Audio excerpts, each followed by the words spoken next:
Hey.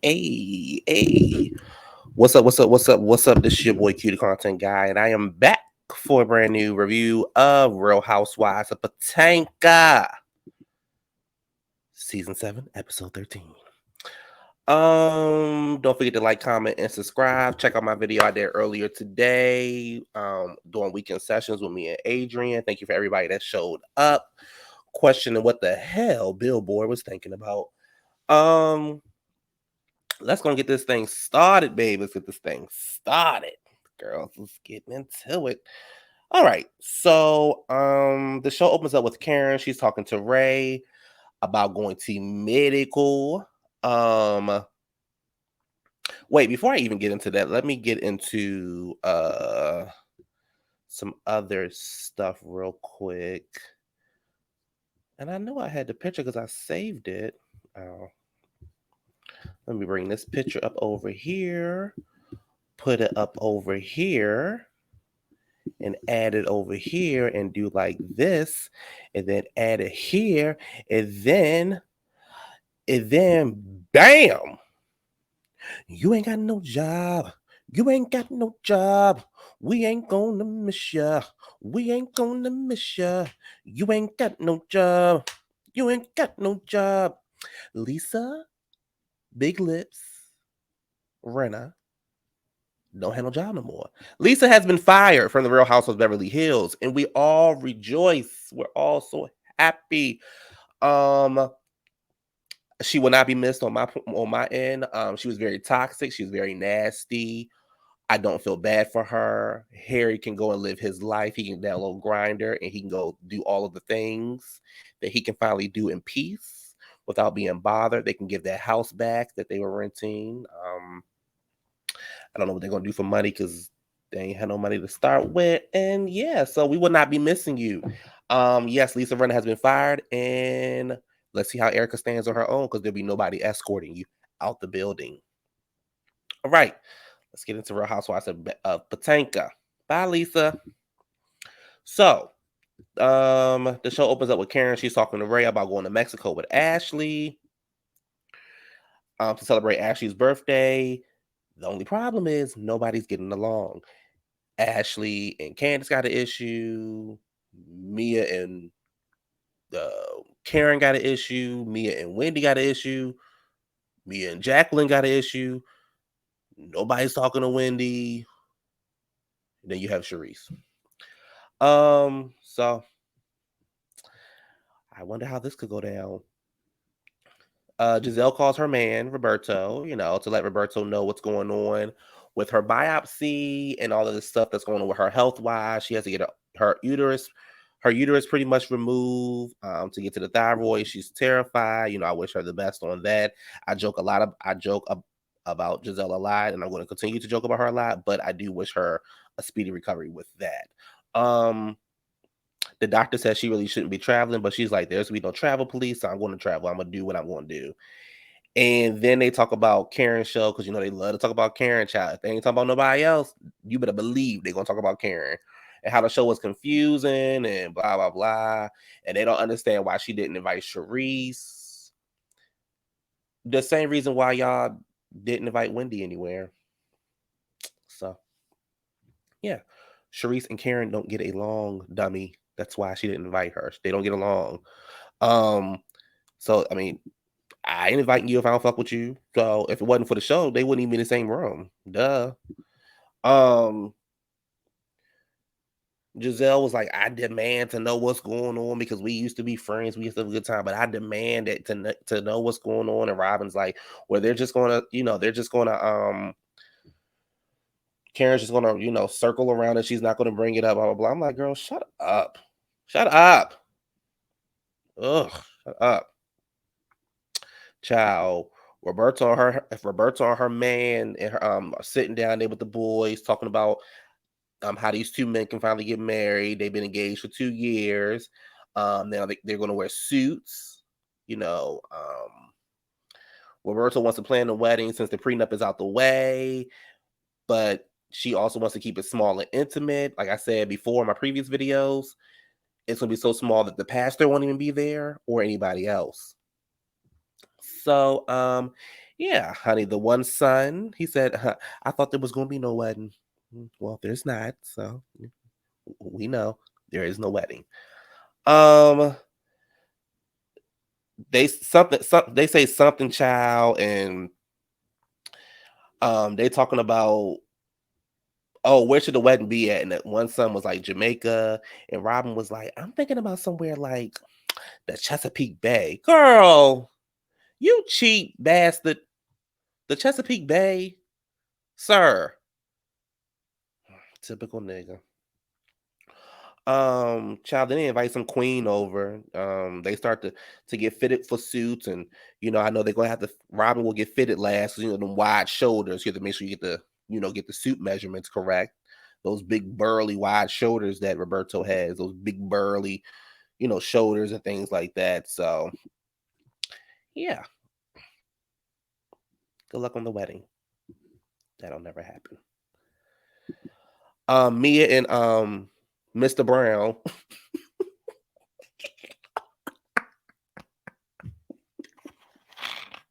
Oh, I wonder what face this was. What number face this was? Look, like Mr. Brown got some work done too. Gordon, Mr. Brown, like they got some work done. Um, child, Mia, Bill the Puss is sitting at her office at her desk, looking at apartment guides because she had to downsize from her rental home that she had spent that money on. But now since she ain't got no job, she had to. She's on apartment guides. She's looking for probably a 2-bedroom, 1.5 baths. Hopefully 2 bedrooms, 2 baths, something simple, something to get them by just until, the checks start to clear again and things like that. They're talking about the story that's being built, the time frame, and how she's like, I always put myself last. I need to start putting myself first and all of those things. I'm like, whatever. I honestly didn't really pay attention to this scene a lot. So yeah. All I know is she mad at Jacqueline about the kids and the babysitter, and she's exhausted, mentally drained, and it's not fair. And yeah, like I said, I didn't really pay attention to that. I don't care for Build a Puss, so I probably really won't be paying attention to her scene. She's just so whack to me. But I did want to share their most recent picture. Mia and Mr. Brown from Medea Meet the Browns. The ladies all arrive at the airport. Karen, Ashley, and Wendy are all in Mexico first, getting everything ready for the girls. Um, child, back in the States, the ladies are arguing down on first class. And I'm always forgetting the damn picture. Like I said, the ladies are down there arguing in first class, child. It's a fool. Where's the picture at? Whew.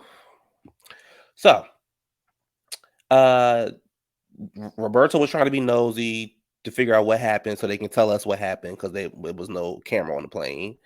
And something about Jacqueline's parenting skills and Mia's parenting skills and how Jacqueline's sister, the nanny, was looking for the kids, but the kids was nowhere to be found. And then Jacqueline caught an attitude behind it.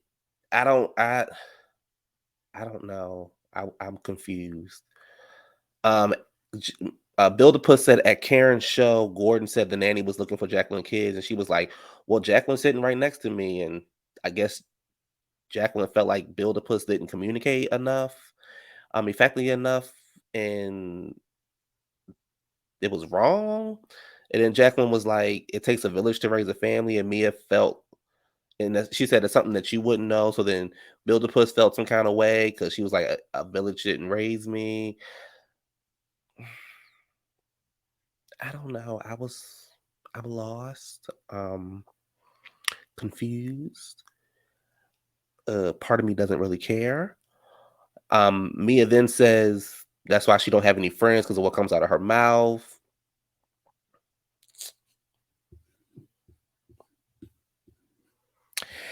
Ashley then brought down Michael's dildos to give out to everybody. And the on the bus ride, Candace talking about looking at vaginas, and Robyn was like, "Why would I do that?" And I was like, "Yeah, why would Robyn look at her own vagina when she has a penis?" So that didn't make any sense to me. Um, yeah. Sharice says Karen's problem with me is that I bring a dark cloud into the group, and then Mia was like, "Oh, but Sharice is fine." Everybody's now in the hotel because girl, I can't with these girls. Everybody is now at the hotel, and they walk over to the other room. They surprise Ashley with a happy birthday because it's her birthday trip, and Ashley braids look a fool. Um, but child, as soon as they sit down, honey, Jacqueline and Mia start to get into it, and Jacqueline says this is the worst fight that we've gotten into, and uh Mia says no, it's not. When you try to throw a brick at my head 20 years ago, I was like, girl, not a brick, honey. We was all like, huh? Not a brick. And she said, yeah, you try to throw a brick at my head over because because I didn't help you with your homework. And I said, oh, okay. But we all know Mia is a liar, so you know. Karen says, well, how does she act like this? Does she turn on you? I was like, oh, okay, Karen. Jacqueline said, yeah, she just needs some more dick. And Mia said, oh, you want to go there? You want to go there to Jacqueline? Don't say any, don't. And Jacqueline was like, don't say anything. And Mia was like, keep your legs closed to married men. I was like, girl, it don't hit the same when you say it. It don't hit the same. The originator, Nanethia Links, it said it when she said it, it made sense. But honey, you just took a line that was said what 15 years ago and you try to make it relevant again, but it don't hit the same because we don't know nothing about Jacqueline. But we know how you met Gordon. Your legs was open to a married man. So look in the pot. Hmm. Anyway, Jacqueline, she's pissed and she's like, I don't fuck with you. This is it. I'm not fucking with you no more. She stands up. She's like, I'm fucking done with you. When I was crying, I mean, she's crying now like this, and she, like I said, I don't fuck with you, and it was a lot. And Mia sat there like this, and Mia, her confessional was like, I know that they took me in and they've done a lot for me, but I'm not a checkbook. And I was like, what? Can Mia um go just like Lisa Renna? Can she go? Because we don't need Mia. Mia doesn't bring anything to the show but lies and rehearse reads and old reads and an old guy and no money and broke and living in an apartment. Um, she can go. Candace is like, your friend is crying. You should go over there and pretty much console her and talk to her. Mia's like, I don't need to do that. I don't need to. I don't care. I don't need to do that. She was like, I don't care. She lied on me. Talking about, I don't care. Remember, I don't do anything for your kids, but your kids are at my house right now eating my food. And I was just like, is this a real fight or is this something made up? Because again, I'm lost. I'm lost, and the ladies are lost. I had the same, like, I was like Gizelle, like, huh? What's going on? So Gizelle and Karen was like, let's table this into another day and move on with the rest of the day. And I was like, yes, please, because this here is a hot, shitty mess. And don't nobody know what's going on because neither one of y'all telling the truth. If it's about the kids, then let it be about the kids. If it's about the babysitter, if it's about Bia fucking Gordon or Jacqueline fucking Gordon, like, Mia, you met Gordon when he was married. So shut up. Shut up. Okay, moving on. They go outside to Sherman or Showman, whatever it was, to go get cleansed, child. And I'm like, honey, he need to spend all that time on Mia, Roberto, and Gizelle, child. Take all that smoke and feathers and get that cleansedness out of there. Now, I don't know if y'all all caught this, but Roberto, your tracks are falling out, hun. Yeah. Your tracks, the hair, and then the cameramen, they so damn shady. Where's your hats at? You didn't wear your embezzle hats down to the beach? Hmm? You didn't wear your embezzle hats down to the beach, girl? Your tracks are showing, hun. Your tracks are showing.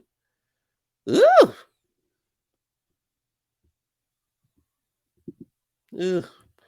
So, he starts to go around the group and he's asking everybody what they're asking for. Child, here goes Cherise talking about, "Um, I just want everybody to truly be happy because when you're happy, they don't have room for hate." Girl, shut up. Shut up. You in that damn old auntie dress you got on. Shut up. Karen then says in her confessional, I don't know why this has been leprechaun, i.e. Cherise, keeps showing the fuck up looking for a pot of gold. Looking for gold coins, some food, some friendship. Girl, bye. I'm gonna save my thoughts for Sharice in a minute because y'all know I tear Sharice up every chance I get. I tear Cha big burly ass up. The ladies all go out to eat for dinner. The bulldog sitting across from Karen. So here's her moment. Here's Sharice's moment, child. She been looking for it. And they talk about the gifts that they all get, and Roberto's like, yeah, I was wearing a bride to be veil, but when I stepped outside, it flew away, child. And Karen's confessional, she said, honey, they got that veil flew away, honey, with that fake ass ring and that fake ass wedding you keep turning by about. So, honey, that veil was like, bitch, bye. Y'all said y'all want to Karen activated. Here you go. So, child, like I said, honey, Cherise, she finally getting her moment. So she sits across from the grand dame, and we all got the same look on her face, like, why the fuck she's sitting across from her? So, honey, baby Gizelle does what she does best, baby. She pulls out that wooden spoon and that pot, and she starts stirring it up, stir it up, child. So down there, Karen was um she said, I told Sharice about the video that you posted, and and that's why you didn't come to the event. Sharice was like, that's not why I didn't come to the event. I don't really care about being invited to the event. I was like, girl, yes, you did. Um, Karen says, Gizelle, that's not what you told me. You're lying. And I said, there she goes. So Gizelle was like, yeah, that's not what I told you. Gizelle, let me just move on because Giselle and her ankles, her neck just bothers me. And that ponytail and that fucked up hair of hers just bothers me. Um, so Sharice is like, oh,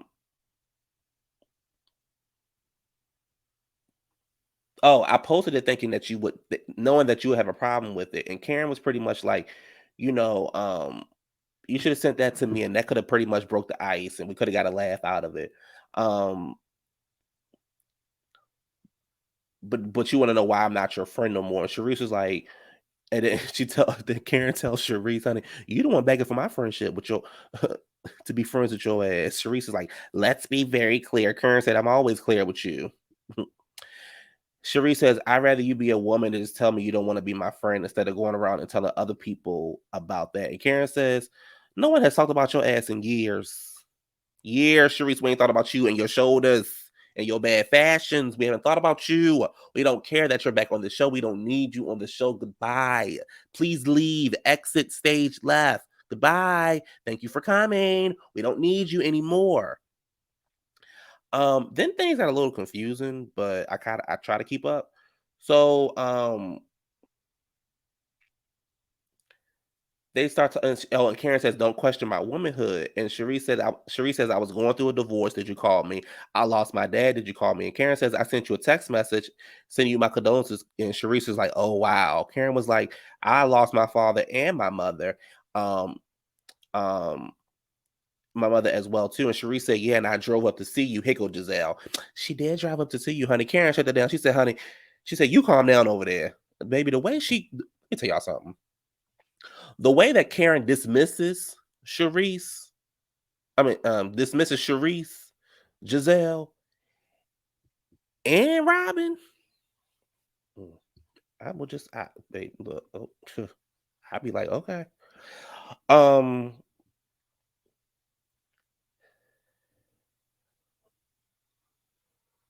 Oh, so then Karen says, "I want to check your ass because you talking about my, you keep my mother's name out your mouth." So here's where I got like, I'm thinking maybe what had happened, maybe they didn't show something, or maybe something was said off camera because Karen kept saying, "You're disrespecting my mother. You're disrespecting my mother," and Cherie said, "I didn't say anything about your mother." Um, and Karen says, "This is not the way to get back into the group." So I'm thinking maybe behind the scenes, Sharice was saying some shit about Karen's mother, and that's why Karen ain't fucking with her. Because if my mother had passed away, you saying some shit about my mother, if my mother is still alive, you saying some shit about my mother, and we not cool no more, we got a problem. It's simple as that. We got a problem. This is not how you get back in the group. Come for me. Don't come for anybody in my family. Come for me. You got a problem with me? Big dog, come for me. Don't say shit else about my goddamn family. Big burly ass Sharice. Say something to me. Say it to my goddamn face. So Karen says you're not gonna get in the group by doing that. Karen stands up and said, "What you're not gonna do?" Um, it says, it's been 5 years. Well, ain't nobody talking about you, honey. What you're not gonna do is keep talking about my mother, honey, because I will whoop your ass. I said, oh, oh. Then Gizelle, Gizelle gets to her confessional. She's like, "Oh, what is with this geriatric fight? Did she sleep with one of your many boyfriends?" Gizelle, you are the same age as these women. You're not young.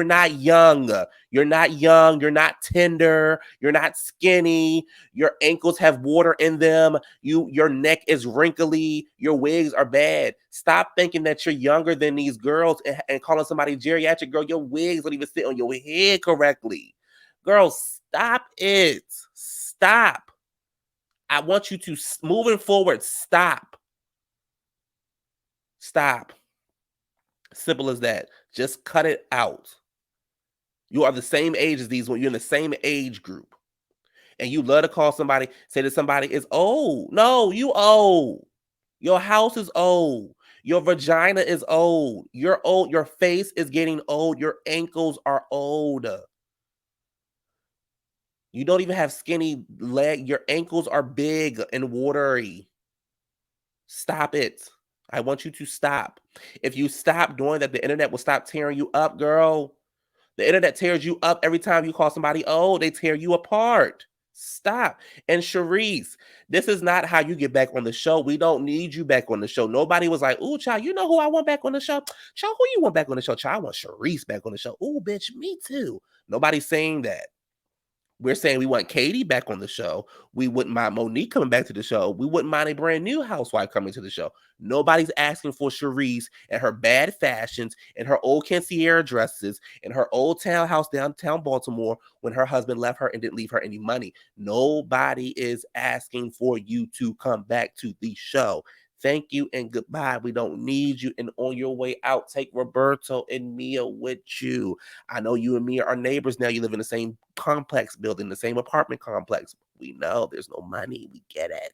Please leave. Leave. We don't need it. We don't need it. I'm on Karen's side. I don't fuck with Sharice. I never will fuck with Sharice. Call me what you want to call me. Call me biased. This is my channel. I say what I want to say. I don't give a fuck about that hoe. You talk about my motherfucking money, baby. I'm flipping the table. Simple as that. Anyway, this has left off on a to be continued. So we'll see what happens next week. Don't forget to like, comment, and subscribe. Share with a friend. Check out the rest of my videos on my channel. And I will talk to you all later. Have a great, productive week. Peace.